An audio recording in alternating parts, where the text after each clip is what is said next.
Hi everybody, welcome to the Q&A Friday. In this episode today, we are taking up a very important question that is related to your personal interview, and that is, why would a recruiter reject you in spite of you having the perfect skill sets required for a job? So if you're going to be applying for a job in the next 1 or 2 years, please pay very close attention and take the necessary steps that I have mentioned so that you don't lose out on your dream job. So with no further ado, let's get started.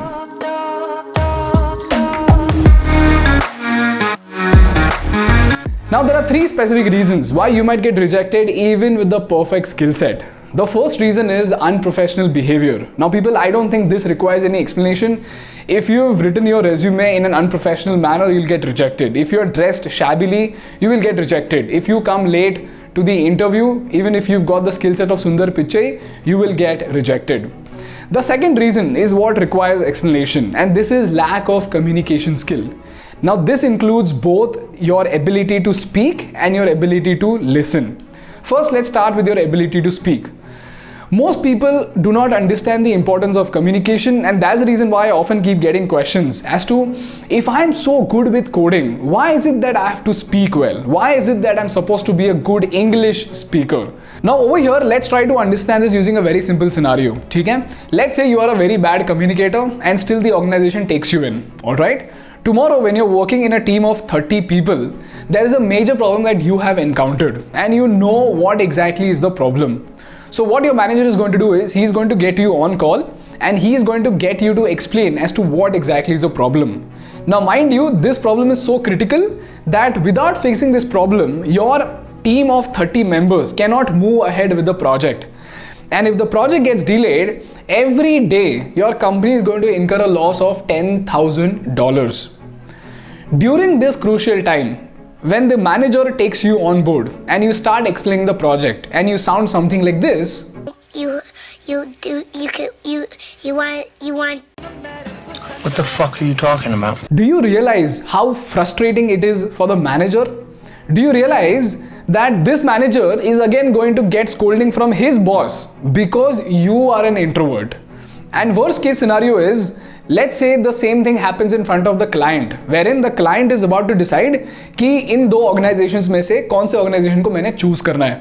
Over there, if the boss sends you to explain as to what exactly your project is all about, and even with the most ingenious plan that your team has designed by taking 1 month ka time, and then you go out there and mess up with the presentation and the client says, you know what, I'm not going to go with this guy, I'm going to go with the rival organization. Do you realize what kind of a massive loss you're going to cause to the organization?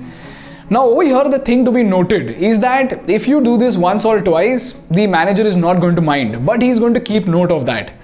Later on, the manager will understand that yesterday this guy incurred us a loss of $10,000. That's okay. For the organization, $10,000 is nothing. But tomorrow, they will never put you in a critical project wherein your lack of communication might cost them $100,000 a day. And trust me, situations like this happen. My uncle is a vice president in a multi-billion-dollar company, and you have no idea how stressed he gets when an important person in the team is not able to explain a crucial problem.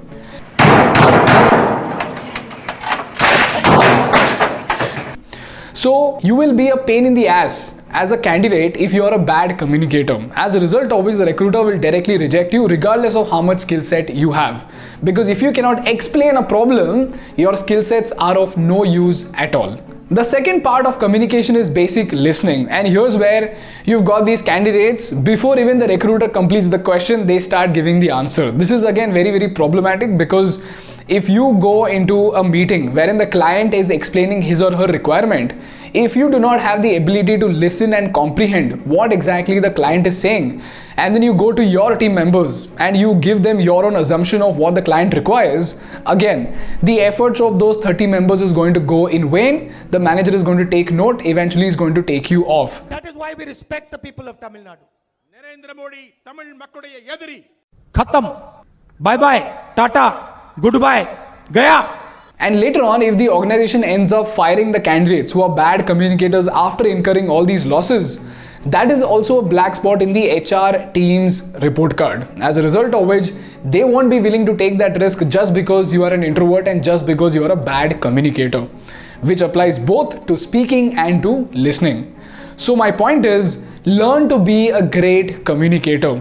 If you need professional guidance in the same, we have got our communication masterclass. Check out the link in the description. Do all the exercises mentioned in the communication course, and I can guarantee that by the end of 6 weeks, you will have improved your communication by a large extent. With that, we move on to the last reason, and this is lack of commitment. And here's where you guys make this innocent mistake of telling your recruiter what exactly are your future plans. Now here's where you need to understand that when the recruiter asks you, where do you see yourself in 5 years? What do you aspire to become in the next 10 years? Do you intend to go out there and study abroad? By asking all of these questions, the recruiter is directly or indirectly trying to ask you only one thing, that is, how long can I expect you to stick with my organization? Full stop. Now over here, the answers that you guys give is that I aspire to go out there and study in Harvard University. I aspire to become an entrepreneur and I expect myself to be the CEO of a $10 million organization soon. I aspire to go out there and become an IAS officer. When you say these things, people, the recruiter is going to reject you regardless of how amazing your skill sets are. Why? Here's where you need to understand that recruitment is a very, very costly procedure. The recruiter needs to go out there and take 600 interviews, which takes up a lot of time. He's going to shortlist 100 candidates or say 50 candidates. Usme se bhi he does not know how many of them are actually going to join the organization. Let's say 20 of them join the organization. After that, the company spends in a lot of time and money and infrastructure to actually train these 20 candidates. Now here's where you need to understand something about candidate onboarding. People, the first 3 months when you join the organization, you are a liability to the company. You are not an asset, okay? Yahan par the company spends on your salary, the company spends on your training, the company spends on the infrastructure that is required for the training. So for the first 3 months, the company spends a lot on you. It is investing into you so that after 3 to 4 months, when you start applying your skill sets to the projects that the company has, that's when you will become an asset to the organization. And the exorbitant amount of money that the company spends on you for those 3 to 4 months gets recovered when you start working for the organization for about 1.5 years, okay? And if you leave the organization after 6 months, after 1 year, then it is not worthy enough for the company to spend that much amount of money on you as a candidate. And that's the reason why if the HR understands that you're going to leave the organization in about a year and a half, the HR is not going to take you in at all, because regardless of your skill set, you will anyways be a loss incurring venture, okay? So now the question is, how do you exactly answer the question, where do you see yourself in 5 years? Now this is like the brutal truth that you are supposed to lie during your interview about your future plans. Never tell the recruiter that you're going to go and study abroad. Never tell the recruiter that you want to go out there and start your own company. If they ask you where do you see yourself in 5 years, you got to tell them that I see myself taking up a managerial position in this organization, wherein I'll be taking up a project independently all by myself and lead a team of 10 members to complete the project successfully. Okay?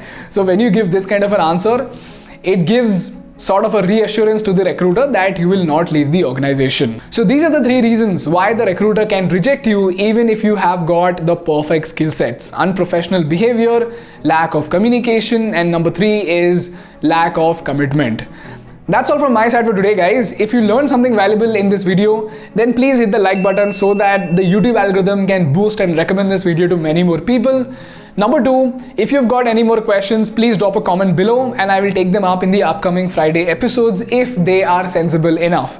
And thirdly, to support our channel, please hit the subscribe button. Thank you so much for watching. I'll see you next week. Bye bye.